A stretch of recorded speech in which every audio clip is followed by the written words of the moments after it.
오늘 우리는 성령의 여섯 번째 열매는 양선이라고 하는 열매를 함께 나누려고 합니다. 양선이라고 하는 단어가 일반적으로는 쓰이지 않는 단어죠.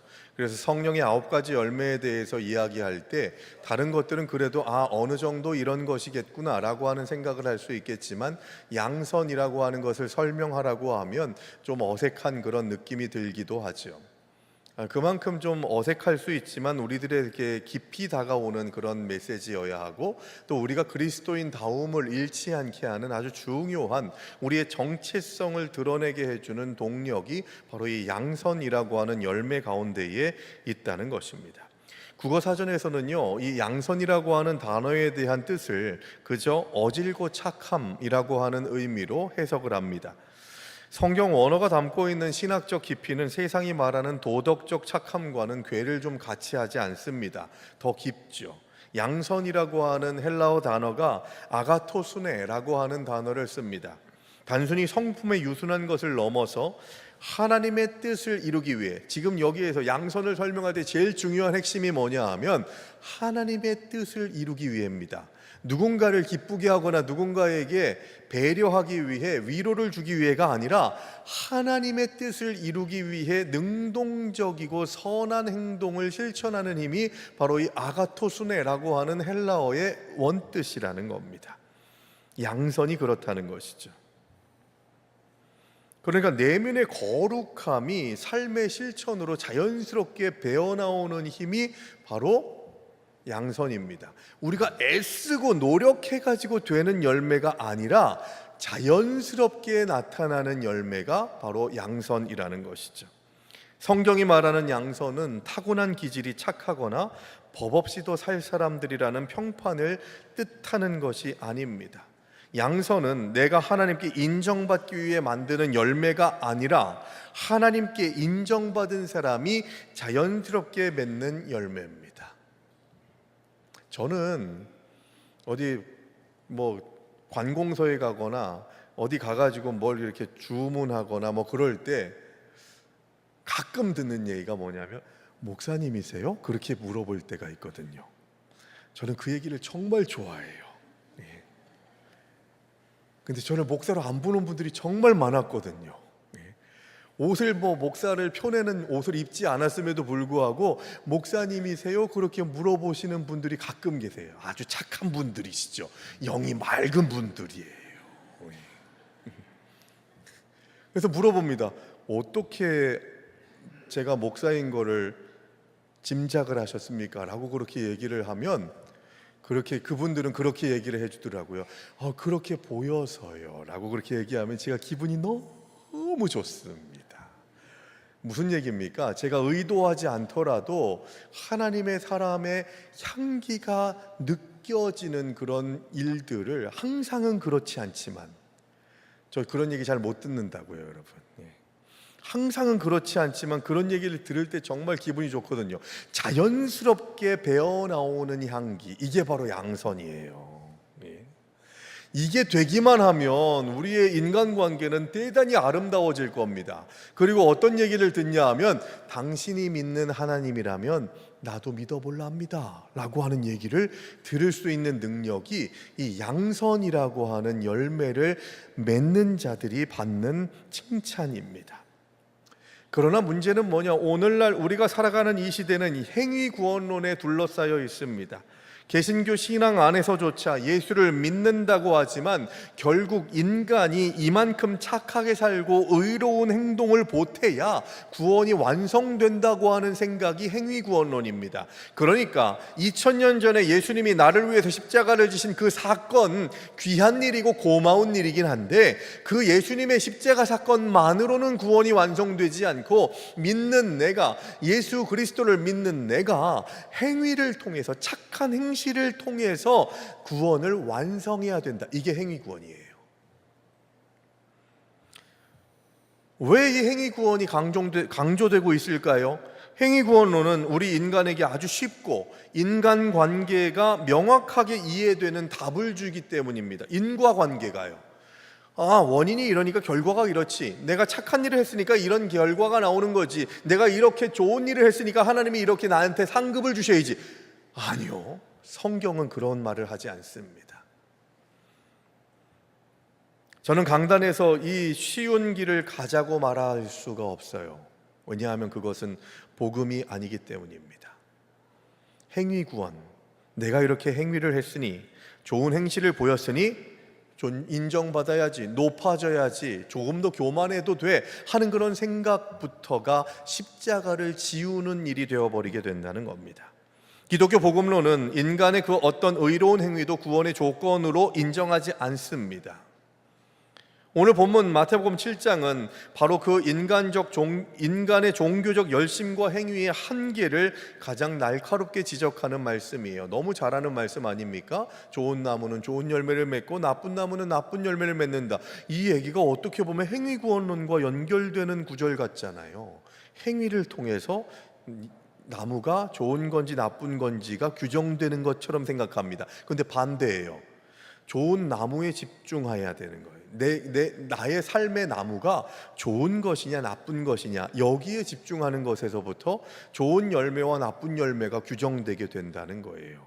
좋은 열매가 되면 자연스럽게 좋은 열매가 맺혀지고, 나쁜 나무에게서는 나쁜 열매가 맺혀지게 되는 것이 인지상정, 자연의 섭리 아니겠습니까? 마찬가지로 우리의 영적인 삶도 좋은 나무가 되기만 하면 좋은 열매가 맺어지게 된다는 것이죠.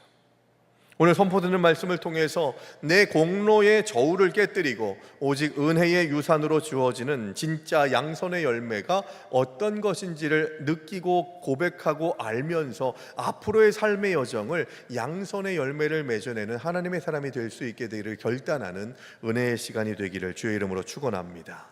먼저 첫 번째로 우리가 생각할 것은 사역의 화려함보다 존재의 진실함이 먼저라는 겁니다. 내가 어떤 일을 doing을 하느냐에 따라서 내가 존재가 어떤 존재가 되느냐가 되는 게 아니에요. 오늘 성경은 그 얘기를 하고 있는 게 아니죠. 오늘 본문 21절에서 23절까지는 귀가 번쩍 뜨일 만한 엄중하고 무서운 말씀을 경고하고 있습니다. 먼저 21절의 말씀을 같이 읽을까요?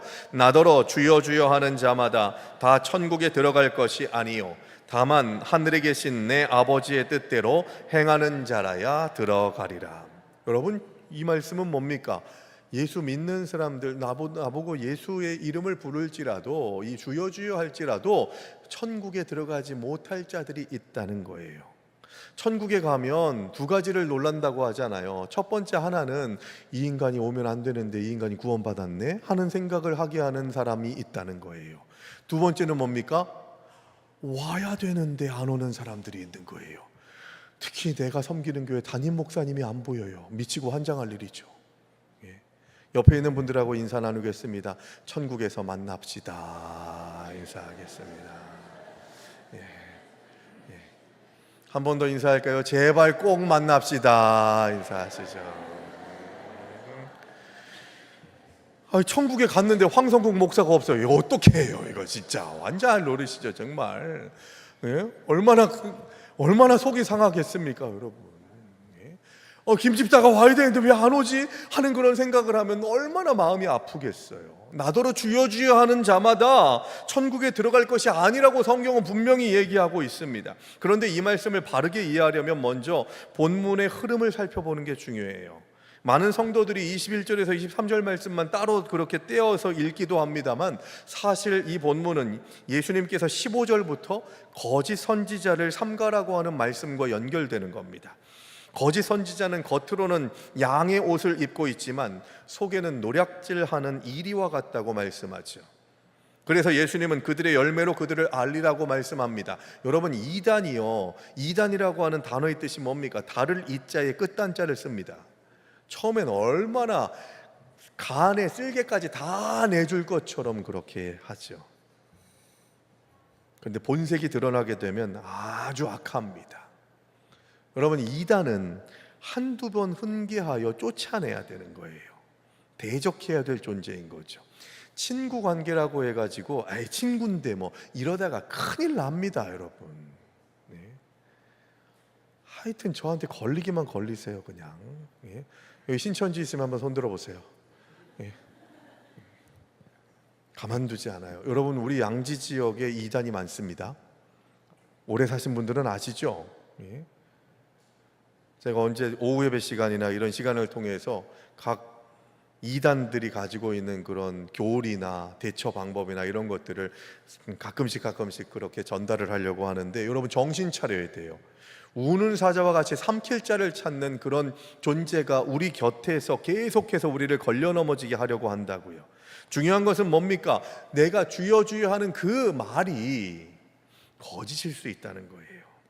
그래서 오늘 본문은 단순히 착한 일을 많이 했느냐를 묻는 것이 아니라 겉으로 드러난 종교적 성과와 실제 하나님과의 관계가 일치하느냐, 이걸 묻는 거예요. 다를 이자의 끝단자, 열심히 있어서 찾아가 봤더니 마지막 끝에는 예수 그리스도가 있는 게 아니라 교주가 나오더라. 이게 이단의 가르침인 거죠. 그들이 거짓 선지자들이라는 겁니다. 다시 21절에서 23절 말씀으로 돌아와서 보면 여기에 등장하는 사람들을 보세요. 그들은 예수의 이름으로 선지자 노릇을 한 사람들이었습니다. 예수의 이름으로 귀신을 쫓아냈어요. 쫓아내려고 했다가 아니라 쫓아냈다고요. 능력을 발휘했다고요. 가진 달란트, 하나님이 주신 능력으로 뭔가를 했어요. 그런데 그들이 주여 주여 하더라도 내가 너희를 알지 못한다고 말씀하신다고 분명하게 선포하고 있습니다. 그들은 많은 기적과 권능을 행한 사람들이었습니다. 지금으로 치면 당대 최고의 사역자요, 교회의 핵심 리더들일 가능성이 많겠죠. 세상의 눈으로 보면 엄청난 종교적 성과와 행위를 쌓은 사람들입니다. 그러나 주님의 평가는 냉혹했죠. 23절 말씀 같이 읽습니다. 그때에 내가 그들에게 밝히 말하되 내가 너희를 도무지 알지 못하니 불법을 행하는 자들아 내게서 떠나가라 하니라. 불법을 행하는 자들아. 여기서 이 중요한 부분이 불법이라고 하는 단어입니다.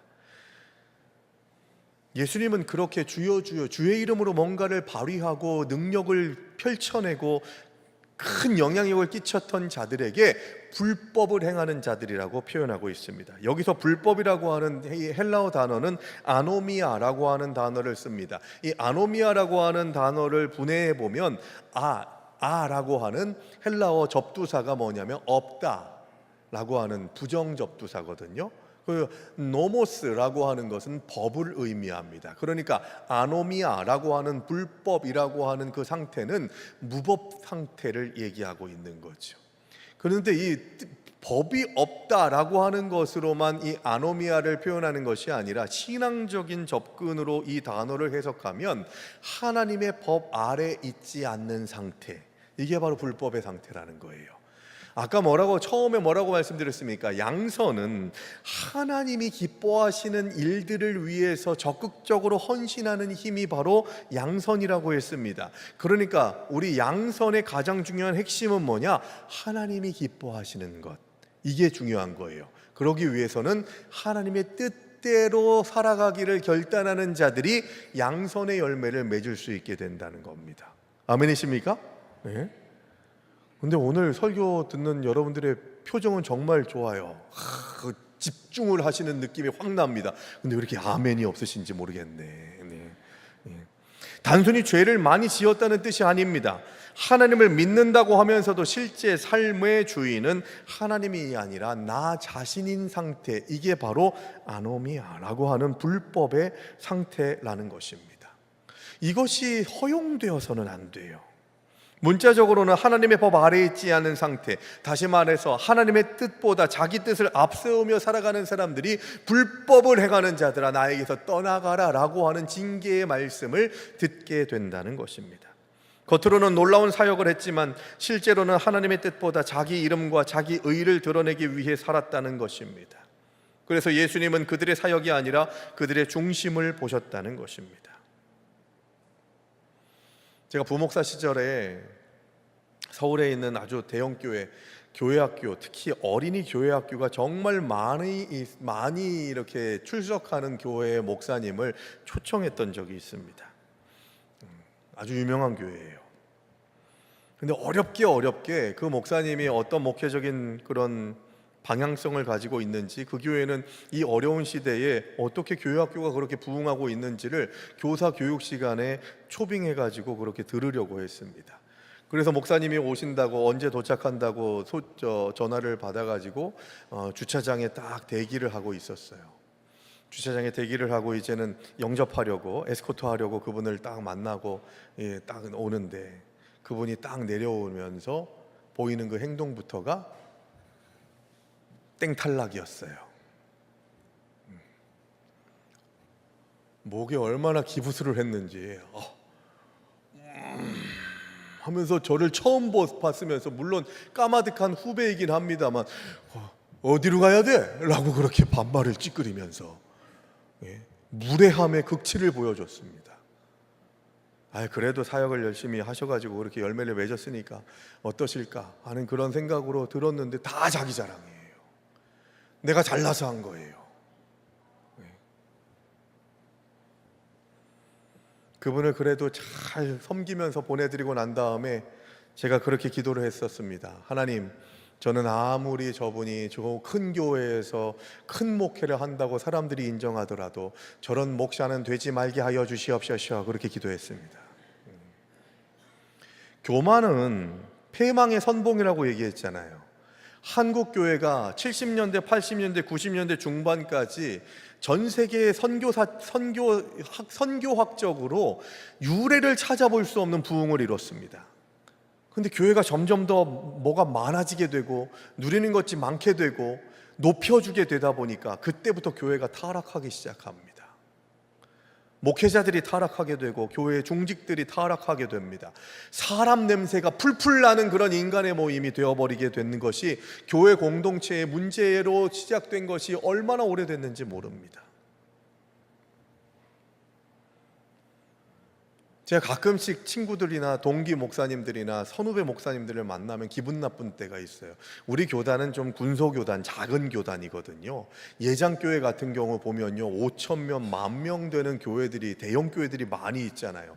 거기다가 기네스북에 올라가는 몇십만 명이 등록교인인 교회가 우리 한국 교회 안에 있습니다. 대형 교회, 가장 규모가 큰 교회, 전 세계 10개 교회 가운데 1, 2, 3, 4, 5, 6, 7, 8, 9, 10등 가운데에서 7교회가 한국에 있는 교회예요. 인원수로 봤을 때 놀라운 일이죠. 귀한 일입니다. 그런데 타락하면 안 되죠. 말짱 도루묵 되는 거예요. 그 교회가 아무리 많은 일을 하더라도, 아무리 놀라운 지경을 넓히는 그런 영향력을 가지고 있다 할지라도 타락하면 끝나는 겁니다. 하나님이 받으시지 않으시는 공동체가 되어버리게 된다는 것입니다. 내 의를 드러내게 될 때 하나님이 기뻐하지 않으세요. 동기들이 그래도 우리 교단 안에서 그래도 규모가 있는 교회에 갔어요. 그런데 가고 난 다음에 태도가 달라지네요. 저는 그런 인간들을 가만두지 않습니다. 교회가 크지 네가 크냐? 정신 차려라 이놈아. 특히 동기들 같은 경우는 제가 가만두지 않거든요.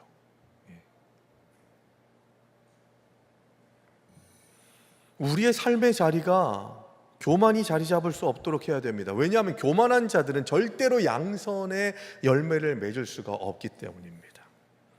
주님은 왜 그렇게 주여 주여 했던 그들, 예수의 이름으로 헌신하는 것처럼 보였던 그들을 거부하셨을까요? 그들의 행위를, 그들의 삶의 열매들을 왜 거부하셨겠습니까? 그들의 사역은 화려했을지 모르지만 주님과 인격적으로 연결된 존재의 진실함이 없었기 때문입니다. 그러니까 하나님과의 관계예요, 관계. 하나님과의 관계에서의 진실함이 없으면 성령의 열매를 맺을 수 없는데, 그 중에서 제일 맺기가 어려운 것이 양선의 열매입니다. 그들은 주님의 이름을 빌려서 자기의 의를 자랑하고 자기 공로를 쌓았을 뿐 그 삶 내면에는 하나님의 뜻을 따르는 진정한 양선의 열매가 없었습니다. 많은 성도가 교회의 직분을 맡고 사역을 크게 하면 그것이 내 구원의 훈장인 것처럼, 자격이 된다는 것처럼 착각합니다. 그것은 행위구원론에 덫에 걸리는 것 이상도 이하도 아니에요. 주님은 우리의 사역적 성과를 보시기 전에 주님과 연결된 내 존재의 청결함을, 거룩함을 보신다는 겁니다.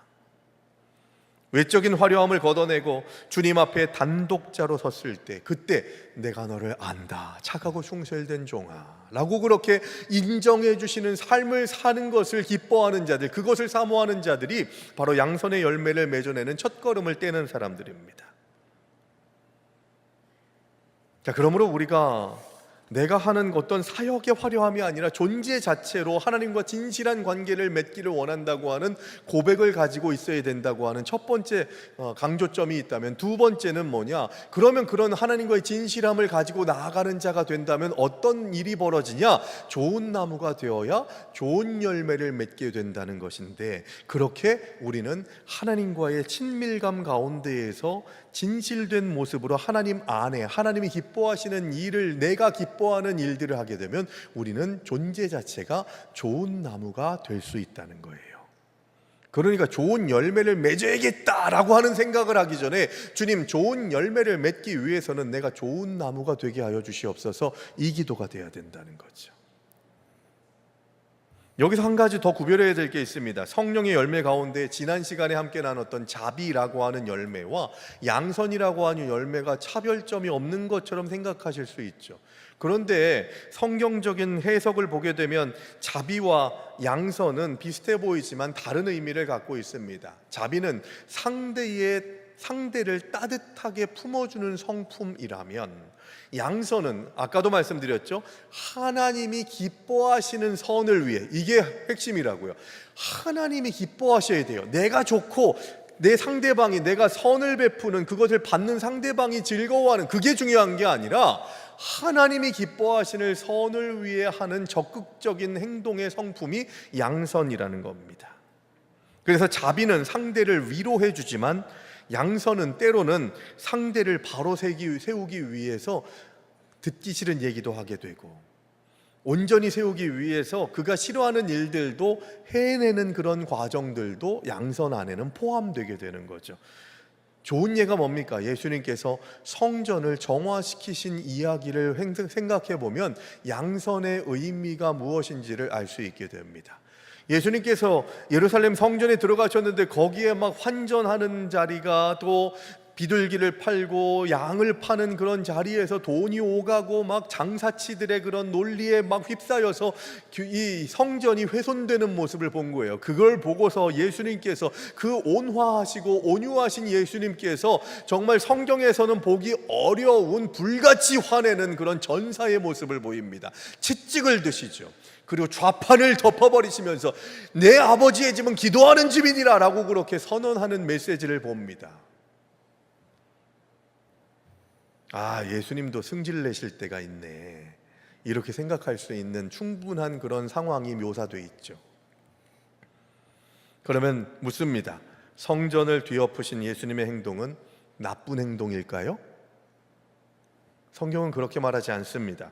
내 감정을 분출하는 인간적인 혈기가 아니라 하나님의 집이 더럽혀지는 것을 묵과할 수 없어서, 중요한 거예요, 하나님이 보시기에 기뻐하지 않으시는 상황을 회복시키기 위한 거룩한 분노, 이것이 양선의 또 다른 모습이라는 겁니다. 사람들의 기분에 맞춰 그냥 좋은 게 좋은 거야, 이게 양선이 아니라는 겁니다. 하나님의 거룩을 회복하기 위해서 행동하는 그 행동의 양식, 이게 양선의 아주 중요한 모습이라는 것이죠. 그렇다면 어떻게 해야 주님이 기뻐하시는 참된 양선의 삶을 살 수 있을까요? 내 힘과 결단으로 억지로 착함을 짜낼 수 있을까요? 되던가요? 예? 오늘부터 내가 남편을 사랑해야지, 오늘부터 내가 아내를 사랑해야지, 그 내가 가지고 있는 그런 결단과 다짐 얼마나 갑니까? 예? 오늘부터 내가 싫어했던 저 사람을 품어줘야지. 아니요, 얼굴 보면 이가 갈리고 승질이 나고 짜증이 나는 그런 모습들이 우리들의 삶의 모습일 수밖에 없는 것입니다. 내 힘과 결단으로 억지로 할 수 있는 일이 아니라는 거예요. 본문 17절과 18절 말씀 같이 읽을까요? 이와 같이 좋은 나무마다 아름다운 열매를 맺고 못된 나무가 나쁜 열매를 맺나니, 좋은 나무가 나쁜 열매를 맺을 수 없고 못된 나무가 아름다운 열매를 맺을 수 없느니라. 무슨 얘기입니까? 열매에 집중하지 말고 내가 어떤 나무인지를 확인하라, 그 얘기입니다. 나쁜 나무가 좋은 열매를 맺기 위해 밤낮으로 노력을 한다고 해서, 애쓴다고 해서 나쁜 나무에서 좋은 열매가 맺어질 수가 없죠. 왜냐하면 진액이 뽑혀지는 게 나쁜 거거든요. 공급되는 게 나쁜 건데 어떻게 좋은 열매를 맺을 수 있겠습니까? 나쁜 나무가 좋은 열매를 맺는 유일한 비결은 나무의 종류 자체가 좋은 나무로 바뀌어야 한다는 것입니다.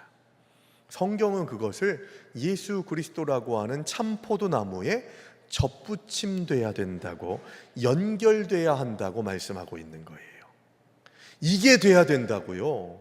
나는 하나님 예수 그리스도와 연결되어 있느냐. 그래서 그분이 땅 뿌리에서부터 연결해 주셔가지고 공급해 주시는 아름다운, 먹기 좋고 나에게 좋은 영향력을 끼치는 좋은 진액을 공급받고 있느냐고요. 공급은 세상에 악한 것을 받아놓고 하나님 내가 좋은 열매가 맺어지는 자가 되기를 원합니다. 안 된다고요. 안 된다고요. 그래서 양선의 열매를 맺을 수 있는 유일한 비결은 참 포도나무 되신 예수 그리스도 안으로 들어가는 겁니다. 예수 그리스도의 힘으로만 좋은 열매를 맺을 수 있는 좋은 나무가 될 수 있는 것이죠. 여기서 행위구원론과 기독교 복음의 결정적인 차이가 갈라집니다.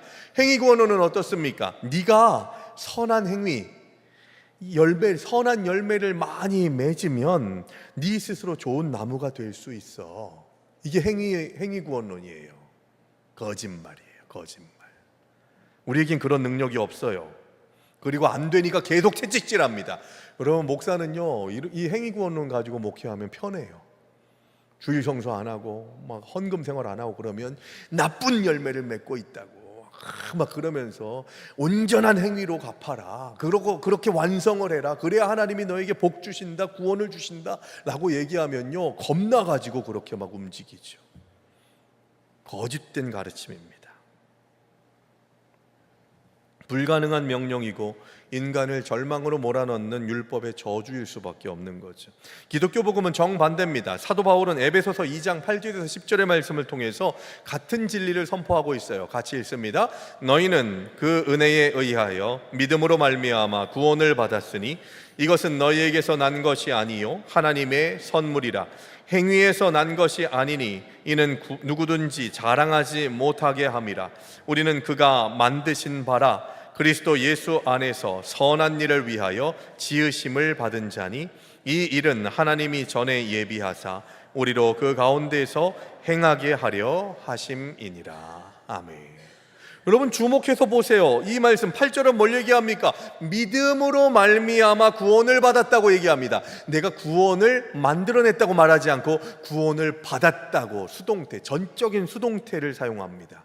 누가 우리에게 구원을 주셨다고요? 예수 그리스도께서. 이것은 너희에게서 난 것이 아니라 니들 능력이 아니다 얘기하고 있는 거예요. 왜요? 하나님의 선물로 주셨는데 너희로 자랑하지 못하게 하려 함이라. 여기서 말하는 자랑하지 못하게 한다는 것은 교만치 않게 하기 위함이라는 거죠. 그래서 10절의 말씀을 다시 보시면 우리는 그가 만드신 바라. 할렐루야. 주님이 우리를 만드셨다고요. 이게 돼야 돼요. 그래야 우리가 좋은 나무가 될 수 있어요. 내 능력으로, 내 힘으로 될 수 있는 게 아니라고요. 예수 그리스도 안에서 선한 일을 위하여 지으심을 받은 자들이 바로 저와 여러분들인 줄 믿습니다.